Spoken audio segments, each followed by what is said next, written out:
Well, hello again. It is May 21st, and we're in 2 Samuel, chapter 13:1 through chapter 14:33. And here we will read, Now it was after this that Absalom, the son of David, had a beautiful sister whose name was Tamar. And Amnon, the son of David, loved her. Amnon was so frustrated because of his sister Tamar that he made himself ill, for she was a virgin, and it seemed hard to Amnon to do anything to her. But Amnon had a friend whose name was Jonadab, the son of Shimeah, David's brother, and Jonadab was a very shrewd man. He said to him, O son of the king, why are you so depressed morning after morning? Will you not tell me? Then Amnon said to him, I am in love with Tamar, the sister of my brother Absalom. Jonadab then said to him, Lie down on your bed and pretend to be ill. When your father comes to see you, say to him, Please let my sister Tamar come and give me some food to eat, and let her prepare the food in my sight, that I may see it and eat from her hand. So Amnon lay down and pretended to be ill. When the king came to him to see him, Amnon said to the king, Please let my sister Tamar come and make a couple of cakes in my sight, that I may eat from her hand. Then David sent to the house for Tamar, saying, Go now to your brother Amnon's house and prepare food for him. So Tamar went to her brother Amnon's house, and he was lying down, and she took dough, kneaded it, made cakes in his sight, and baked the cakes. She took the pan and dished them out before him, and he refused to eat. And Amnon said, Have everyone go out from me. So everyone went out from him. Then Amnon said to Tamar, Bring the food into the bedroom, that I may eat from your hand. So Tamar took the cakes which she had made and brought them into the bedroom to her brother Amnon. When she brought them to him to eat, he took hold of her and said to her, Come lie with me, my sister. But she answered him, No, my brother, do not violate me, for such a thing is not done in Israel. Do not do this disgraceful thing. As for me, where could I get rid of my reproach? And as for you, you will be like one of the fools in Israel. Now, therefore, please speak to the king, for he will not withhold me from you. However, he would not listen to her, since he was stronger than she. He violated her and lay with her. Then Amnon hated her with a great hatred, for the hatred with which he hated her was greater than the love which he had for her.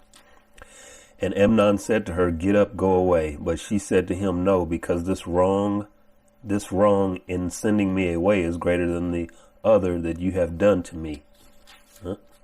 Yet he would not listen to her. Then he called his young man who attended him and said, Now throw this woman out of my presence and lock the door behind her. Now she had on a long-sleeved garment, for in this manner the virgin daughters of the king dressed themselves in robes.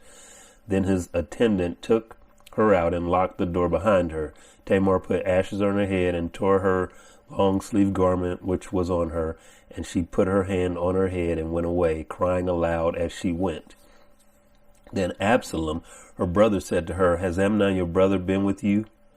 But now keep silent, my sister. He is your brother. Do not take this matter to heart. So Tamar remained and was desolate in her brother Absalom's house. Now when King David heard of all these matters, he was very angry. But Absalom did not speak to Amnon either good or bad, for Absalom hated Amnon because he had violated his sister Tamar. Now it came about after 2 full years that Absalom had sheep shearers in Baal Hazor, which is near Ephraim. And Absalom invited all the king's sons. Absalom came to the king and said, Behold, now your servant has sheep shearers. Please let the king and his servants go with your servant. But the king said to Absalom, No, my son, we should not all go, for we will be burdensome to you. Although he urged him, he would not go, but blessed him. Then Absalom said, If not, please let my brother Amnon go with us. And the king said to him, Why should he go with you? But when Absalom urged him, he let Amnon and all the king's sons go with him. Absalom commanded his servants, saying, See now, when Absalom's heart is merry with wine, and when I say to you, Strike Amnon, then put him to death. Do not fear. Have not I myself commanded you? Be courageous and be valiant. The servants of Absalom did to Amnon just as Absalom had commanded. Then all the king's sons arose, and each mounted his mule and fled. Now it was while they were on the way that the report came to David, saying, Absalom has struck down all the king's sons, and not one of them is left. Then the king arose, tore his clothes, and lay on the ground, and all his servants were standing by with torn clothes. Jonadab, the son of Shimeah, David's brother, responded, Do not let my lord suppose that they put to death all the young men, the king's sons, for Amnon alone is dead, because all the intent of Absalom this has been determined since the day that he violated his sister Tamar. Now therefore do not let my lord the king take the report to heart, namely, all the king's sons are dead, for only Amnon is dead. Now Absalom had fled, and the young man who was the watchman raised his eyes and looked, and behold, many people were coming from the road behind him by the side of the mountain. Jonadab said to the king, Behold, the king's sons have come, according to the servant's word. So as soon as he had finished speaking, behold, the king's sons came and lifted their voices and wept, and also the king and all his servants wept very bitterly. Now Absalom fled and went to Talmai, the son of Ammihud, the king of Geshur, and David mourned for his son every day. So Absalom had fled and gone to Geshur, and was there 3 years. The heart of King David longed to go out to Absalom, for he was comforted concerning Amnon, since he was dead. Chapter 14. Now Joab, the son of Zeruiah, perceived that the king's heart was inclined toward Absalom. So Joab sent to Tekoa and brought a wise woman from there, and said to her, Please pretend to be a mourner, and put on mourning garments now, and do not anoint yourself with oil, but be like a woman who has been mourning from the dead many days. Then go to the king and speak to him in this manner. So Joab put the words in her mouth. Now when the woman of Tekoa spoke to the king, she fell on her face to the ground and prostrated herself and said, Help, O king. The king said to her, What is your trouble? And she answered, Truly I am a widow, for my husband is dead. Your maidservant had 2 sons, but the 2 of them struggled together in the field, and there was no one to separate them, so one struck the other and killed him. Now behold, the whole family has risen against your maidservant, and they hand over the one who struck his brother, that they may put him to death for the life of his brother, who he killed, and destroy the heir also. Thus they will extinguish my coal which is left, so as to leave my husband neither name nor remnant on the face of the earth. Then the king said to the woman, Go to your house, and I will give orders concerning you. The woman of Tekoa said to the king, O my lord the king, the iniquity is on me and my father's house, but the king and his throne are guiltless. So the king said, Whoever speaks to you, bring him to me, and he will not touch you any more. Then she said, Please let the king remember the Lord your God, so that the avenger of blood will not continue to destroy, otherwise they will destroy my son. And he said, As the Lord lives, not one hair of your son shall fall to the ground. Then the woman said, Please let your maidservant speak a word to my lord the king. And he said, Speak.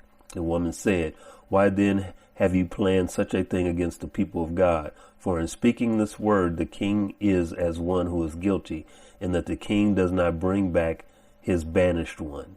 For we will surely die, and are like water spilled on the ground, which cannot be gathered up again.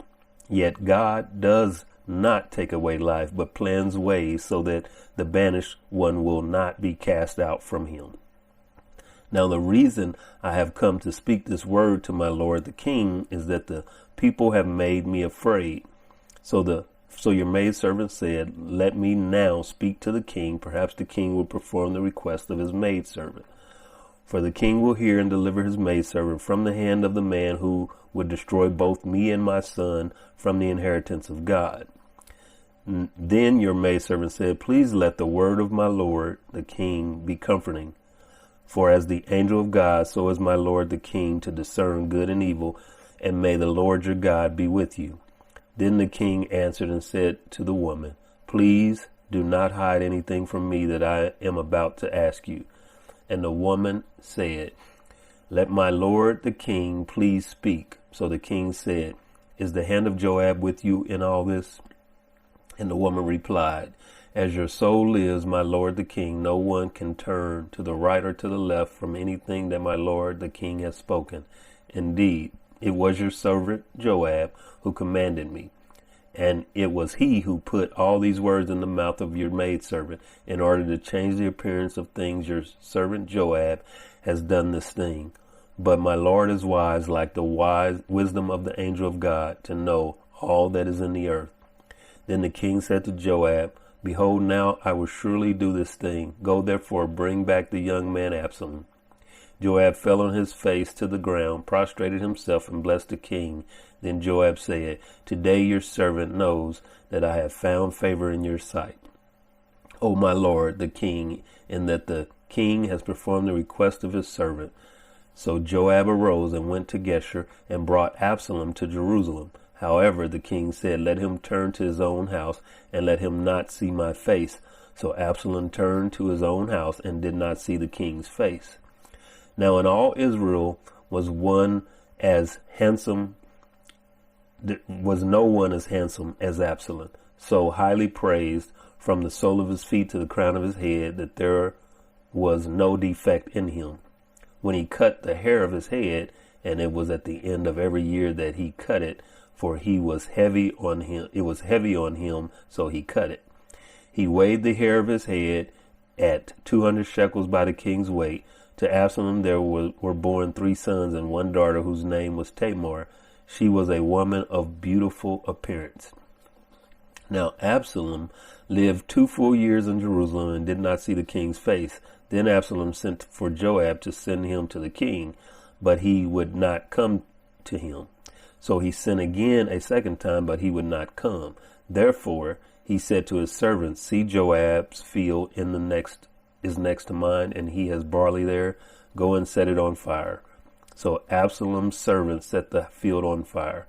Then Joab arose, came to Absalom at his house, and said to him, Why have your servants set my field on fire? Absalom answered Joab, Behold, I sent for you, saying, Come here, that I may send you to the king to say, Why have I come from Geshur? It would be better for me still to be there. Now therefore let me see the king's face, and if there is iniquity in me, let him put me to death. So Joab came to the king and told him he called for Absalom. Thus he came to the king and prostrated himself on his face to the ground before the king, and the king killed Absalom. And then quickly on to Psalm 66, verse 1 through 7. It reads, Shout joyfully to God, all the earth. Sing the glory of his name. Make his praise glorious. Say to God, how awesome are your works. Because the greatness of your power, your enemies will give feigned obedience to you. All the earth will worship you and will sing praises to you. They will sing praises to your name. Come and see the works of God, who is awesome in his deeds toward the sons of men. He turned the sea into dry land. They passed through the river on foot. There let us rejoice in him. He rules by his might forever. His eyes keep watch on the nations. Let not the rebellious exalt themselves. And then quickly on to Proverbs 16, verse 25 through 26, it reads, There is a way which seems right to a man, but it ends in the way of death. A worker's appetite works for him, for his hunger urges him on. All right, that is the end of May 21st. Thank you. God bless. Hope to see you soon.